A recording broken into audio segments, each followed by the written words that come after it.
ಪಠ್ಯ ಪರಿಷ್ಕರಣೆ. ಮಕ್ಕಳು ಕಲಿಯುವ ಪಠ್ಯದಲ್ಲಿ ಪರಿಷ್ಕರಣೆಯನ್ನ ಮಾಡಿ ತಮ್ಮ ರಾಜಕೀಯ ಹಿತಾಸಕ್ತಿಯನ್ನ ತುರುಕುವ ಪ್ರಯತ್ನ ಮಾಡಲಾಗ್ತಾ ಇದೆ. ತಮ್ಮ ಸೈದ್ಧಾಂತಿಕ ನಿಲುವುಗಳನ್ನ ಮಕ್ಕಳ ಮನಸ್ಸಿನಲ್ಲಿ ತುಂಬುವ ಪ್ರಯತ್ನವನ್ನ ಬಲವಂತವಾಗಿ ಮಾಡಲಾಗ್ತಾ ಇದೆ ಅನ್ನೋ ಗಂಭೀರ ಆರೋಪ ಬಿಜೆಪಿ ಸರ್ಕಾರ ಇರೋ ಸಂದರ್ಭದಲ್ಲಿ ಸತತವಾಗಿ ಕೇಳೋಕ್ ಸಿಕ್ತು. ಇನ್ಫ್ಯಾಕ್ಟ್ ಪಠ್ಯ ಪರಿಷ್ಕರಣೆ ಅನ್ನೋದೇ ರಾಜಕೀಯ ಪಡಸಾಲಿಯಲ್ಲಿ ಅತಿ ದೊಡ್ಡ ಚರ್ಚೆಯ ವಿಚಾರವಾಗಿದ್ದನ್ನ ಕೂಡ ನಾವು ಗಮನಿಸಿದ್ವಿ. ಕಾಂಗ್ರೆಸ್ ಹಾಗೆ ಬಿಜೆಪಿ ನಡುವಿನ ವಾರ್ ಆಗಿ ಪರಿವರ್ತಿಸದನ್ನ ಕೂಡ, ಟಾಕ್ ವಾರ್ ಆಗಿದ್ದನ್ನ ಕೂಡ ನಾವು ಗಮನಿಸಿದ್ವಿ.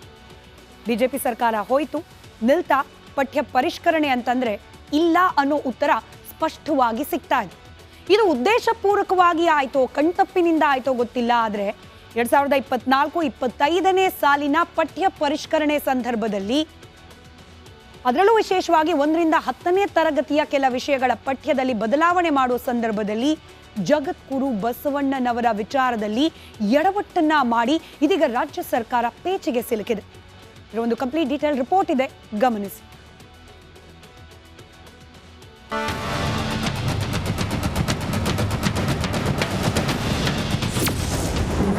ಮತ್ತೆ ಶುರುವಾಯಿತು ಪಠ್ಯ ಪರಿಷ್ಕರಣೆ ಸಂಘರ್ಷ. ವೀರಶೈವ ಪದ ಕೈಬಿಟ್ಟಿದ್ದಕ್ಕೆ ಪರ ವಿರೋಧ ಚರ್ಚೆ. 2016ರ ಬಳಿಕ 3ನೇ ಬಾರಿಗೆ 9ನೇ ತರಗತಿ ಸಮಾಜ ವಿಜ್ಞಾನ ಪಠ್ಯದಲ್ಲಿ ಬಸವಣ್ಣನ ಪರಿಚಯವನ್ನ ಮತ್ತೆ ಪರಿಷ್ಕರಣೆ ಆಗ್ತಾ ಇದೆ. ಈ ಪಠ್ಯ ಪರಿಷ್ಕರಣೆಗೆ ಇದೀಗ ಸಂಘರ್ಷಕ್ಕೆ ದಾರಿಯಾಗಿದೆ. ವೀರಶೈವ ಲಿಂಗಾಯತ ಧರ್ಮವನ್ನ ಹೊಡೆಯಲು ಮತ್ತೆ ರಾಜ್ಯ ಕಾಂಗ್ರೆಸ್ ಸರ್ಕಾರ ಮುಂದಾಗಿದೆ ಎಂದು ಸ್ವಾಮೀಜಿಗಳಿಂದ ಗಂಭೀರ ಆರೋಪ ಕೇಳಿ ಬಂದಿದೆ. ಪಠ್ಯದಲ್ಲಿ ಬಸವಣ್ಣನವರ ಜೀವನ ಚರಿತ್ರೆ ತಿರುಚಿ ಅಪಮಾನ ಮಾಡಿದ್ದಾರೆ ಎನ್ನಲಾಗಿದೆ. ವೀರಶೈವ ಧರ್ಮವನ್ನು ಪ್ರಚಾರಪಡಿಸಿದ್ರು ಅಂತ ಹೇಳಿ ಬರಗೂರು ರಾಮಚಂದ್ರಪ್ಪನವ್ರ ಸಮಿತಿಯಲ್ಲಿದ್ದರೆ ಈ ವರ್ಷ ಆ ಲೈನೇ ತೆಗೆದುಹಾಕ್ಬಿಟ್ಟಿದ್ದಾರೆ. ಶೈವ ಗುರುಗಳಿಂದ ಲಿಂಗ ದೀಕ್ಷೆಯನ್ನು ಪಡೆದು ಅವರು ಜ್ಞಾನ ಸಾಧನೆಯನ್ನು ಪ್ರಾರಂಭಿಸಿದ್ರು ಅಂತ ತಿಳ್ಕೊಂಡು ಬರಗೂರು ರಾಮಚಂದ್ರಪ್ಪನವ್ರ ಬುಕ್ಕಲ್ಲಿ ಇದ್ದರೆ, ಇಲ್ಲಿ ಅದನ್ನು ತೆಗೆದುಹಾಕಿಬಿಟ್ಟು ಬಸವಣ್ಣವ್ರಿಗೆ ಗುರುಗಳೇ ಇರಲಿಲ್ಲ, ಅವರಿಗೆ ಅರಿವೇ ಗುರು, ಆಮೇಲೆ ಇಷ್ಟಲಿಂಗ ಪರಿಕಲ್ಪನೆಯನ್ನು ಅವರೇ ಹೊಸದಾಗಿ ಕೊಟ್ಟರು ಅನ್ನುವಂಥ ತಪ್ಪು ಮಾಹಿತಿಯನ್ನು ಈ ಪುಸ್ತಕದಲ್ಲಿ ಪ್ರಕಟ ಮಾಡಿದ್ದಾರೆ. ಬಸವಣ್ಣವ್ರು ಎಲ್ಲೂ ಕೂಡ ನನಗೆ ಅರಿವೇ ಗುರು ಅಂತ ಹೇಳಿಲ್ಲ.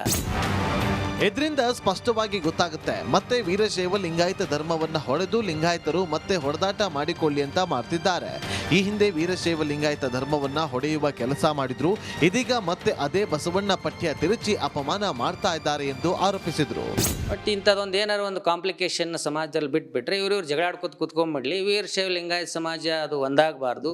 ಯಾಕಂದ್ರೆ ವೀರಶೈವ ಲಿಂಗಾಯತ ಸಮಾಜ ಸಂಘಟಿತ ಆಯಿತು ಅಂದರೆ ಈ ರಾಜ್ಯದಲ್ಲಿ ಆ ಸಮಾಜವನ್ನು ಎದುರಿಸಲಿಕ್ಕೆ ಯಾರಿಗೆ ಆಗೋದಿಲ್ಲ ಅನ್ನುವಂಥ ಒಂದು ಸಂಪೂರ್ಣ ಜ್ಞಾನ ಬೇರೆ ಎಲ್ಲರಿಗೂ ಇರೋದರಿಂದ ಹಿಂಗೆ ವರ್ಷ ಇಂಥದ್ದೊಂದು ಏನು ಕಾಂಪ್ಲಿಕೇಶನ್ ಮಾಡ್ತಾ ಇರಬೇಕು. ಇವ್ರು ಸ್ವಾಮಿಗಳು ಜಗಳಾಡ್ಕೊಂಡು ಕುಂತ್ಕೊತಾ ಇರಬೇಕು. ಜನರ ಮನಸ್ಸೊಳಗೆ ಒಂದು ಕನ್ಫ್ಯೂಷನ್ ಇರಬೇಕು. ಇವ್ರು ಯಾರು ಒಗ್ಗಟ್ಟು ಆಗಬಾರ್ದು ಅನ್ನುವ ರೀತಿಯೊಳಗೆ ಮಾಡಿದ್ದಾರೆ ಅಂತ ನಮಗೆ ಅನಿಸ್ತಾ ಇದೆ. ಹೀಗಾಗಿ ನಿನ್ನೆ ನೂರಾರು ವೀರಶೈವ ಸ್ವಾಮೀಜಿಗಳು ಸಭೆ ಮಾಡಿ ಮುಂದೆ ಹೋರಾಟದ ರೂಪುರೇಷೆಗಳು ಮಾಡಿಕೊಂಡಿದ್ದಾರೆ. ಸರ್ಕಾರ ಕೂಡಲೇ ತಿರುಚಿದ ಪಠ್ಯವನ್ನ ಬದಲಾವಣೆ ಮಾಡಬೇಕು ಅಂತ ಒತ್ತಾಯ ಮಾಡಿದ್ದಾರೆ. ಇಲ್ಲದಿದ್ದರೆ ಕಾನೂನು ಹೋರಾಟದ ಎಚ್ಚರಿಕೆ ನೀಡಿದ್ದಾರೆ. ಇನ್ನು ಶೈವ ಶಿವಾಚಾರ್ಯ ಸಂಸ್ಥೆ ಬೇಸರ ವ್ಯಕ್ತಪಡಿಸಿದೆ. ಪಠ್ಯ ಪರಿಷ್ಕರಣೆ ಮಾಡುವಾಗ ವೀರಶೈವ ಪದವನ್ನ ಕೈಬಿಡಲಾಗಿದೆ, ಇದು ಸರಿಯಲ್ಲ. ಕೂಡಲೇ ಪಠ್ಯದ ದೋಷ ಸರಿಪಡಿಸಬೇಕು ಅಂತ ಅಖಿಲ ಭಾರತ ವೀರಶೈವ ಶಿವಾಚಾರ್ಯ ಸಂಸ್ಥೆ ಸರ್ಕಾರಕ್ಕೆ ಎಚ್ಚರಿಕೆ ನೀಡಿದೆ. Bureau report, republic Kannada, Bengaluru. Lingayat ಧರ್ಮ ಹಾಗೆ ಅದನ್ನ ಪ್ರತ್ಯೇಕಗೊಳಿಸುವ ವಿಚಾರ ಇದೆಲ್ಲವೂ ಕೂಡ ಸಿದ್ದರಾಮಯ್ಯ ನೇತೃತ್ವದ ಹಿಂದಿನ ಅವಧಿಯ ಸರ್ಕಾರ ಅದು ಕೆಳಗಿಳಿದು ಚುನಾವಣೆಯಲ್ಲಿ ಸೋಲನ್ನ ಅನುಭವಿಸ್ಲಿಕ್ಕೂ ಕೂಡ ಪ್ರಮುಖ ಪಾತ್ರ ನಿರ್ವಹಿಸಿತ್ತು ಅನ್ನೋ ವಿಚಾರ ಚರ್ಚೆಗೆ ಬಂದಿದ್ದು ನಿಮಗೆಲ್ಲ ಗೊತ್ತೇ ಇದೆ. ವೀರಶೈವ ಲಿಂಗಾಯತ ವಿಚಾರಕ್ಕೆ ಸಂಬಂಧಪಟ್ಟಂತೆ ಆಲ್ರೆಡಿ ಒಂದು ಬಾರಿ ಕಾಂಗ್ರೆಸ್ ಪೆಟ್ಟನ್ನ ತಿಂದಿರುವುದನ್ನ ನಾವು ಗಮನಿಸಿದ್ವಿ. ಆದ್ರೆ ಈಗ ನಾನು ಆಗ್ಲೇ ಹೇಳ್ದಾಗೆ ಇದು ಬೇಕು ಅಂತಲೇ ಆಯ್ತಾ, ಕಣ್ತಪ್ಪಿನಿಂದ ಆಯ್ತಾ? ಸರ್ಕಾರ ಬಹುಶಃ ಇದಕ್ಕೆ ಸ್ಪಷ್ಟೀಕರಣವನ್ನ ನೀಡಲೇಬೇಕು. ಆದ್ರೆ ಆಗಿರುವ ಪ್ರಮಾದಕ್ಕೆ ಕ್ಷಮೆ ಯಾಚಿಸಿ ತಕ್ಷಣಕ್ಕೆ ಅದನ್ನ ಸರಿಪಡಿಸ್ಕೊಳ್ಳಿ ಅಂತ ಹೇಳಿ ವೀರಶೈವ ಲಿಂಗಾಯತ ಸಮುದಾಯದ ಅನೇಕ ಸ್ವಾಮೀಜಿಗಳು ಸಭೆ ಸೇರಿ ಸರ್ಕಾರದ ಮೇಲೆ ಒತ್ತಡ ತರೋ ಪ್ರಯತ್ನವನ್ನ ಮಾಡ್ತಿದ್ದಾರೆ. ಕೆಲವರಂತೂ ನೇರವಾಗಿ ಹೇಳಿದ್ದನ್ನ ಕೂಡ ಕೇಳಿಸ್ಕೊಂಡ್ವಿ. ಇದು ಧರ್ಮವನ್ನ ಒಡೆಯುವ ಹುನ್ನಾರ ಸರ್ಕಾರದ ಕಡೆಯಿಂದ ಆಗ್ತಾ ಇದೆ ಅನ್ನೋದು. ಇದೇ ವಿಚಾರಕ್ಕೆ ಸಂಬಂಧಪಟ್ಟಂತೆ ಒಂದಷ್ಟು ಅಂಶಗಳನ್ನ ಕ್ವಿಕ್ ಆಗಿ ಗಮನಿಸ್ತಾ ಹೋಗೋಣ. ಸಿದ್ದರಾಮಯ್ಯ ಸರ್ಕಾರಕ್ಕೆ ಮತ್ತೊಮ್ಮೆ ಈ ಧರ್ಮ ಸಂಘರ್ಷದ ಬಿಸಿ ತಟ್ಟೋಕೆ ಪ್ರಾರಂಭವಾಗಿದೆ.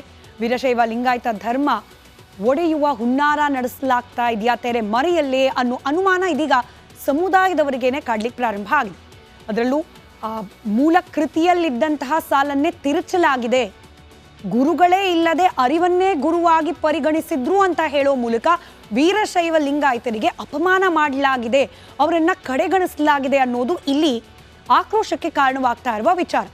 ಸ್ವಾಮೀಜಿಗಳ ಕೆಂಗಣ್ಣಿಗೆ ಗುರಿಯಾಗಿದೆ ಪಠ್ಯದಲ್ಲಿ ಆಗಿರತಕ್ಕಂಥ ಬದಲಾವಣೆ. ಪಠ್ಯ ಪರಿಷ್ಕರಣೆಯಲ್ಲಿ ಬಸವಣ್ಣನವರಿಗೆ ಆ ಮೂಲಕ ಅಪಮಾನ ಮಾಡಲಾಗಿದೆ. ಕೇವಲ ಅಪಮಾನ ಮಾತ್ರವಲ್ಲ, ಅವರ ಜೀವನ ಚರಿತ್ರೆಯನ್ನೇ ತಿರುಚಿ ಮಕ್ಕಳಿಗೆ ತಪ್ಪು ತಪ್ಪಾಗಿ ಕಲಿಸಲಾಗ್ತಾ ಇದೆ.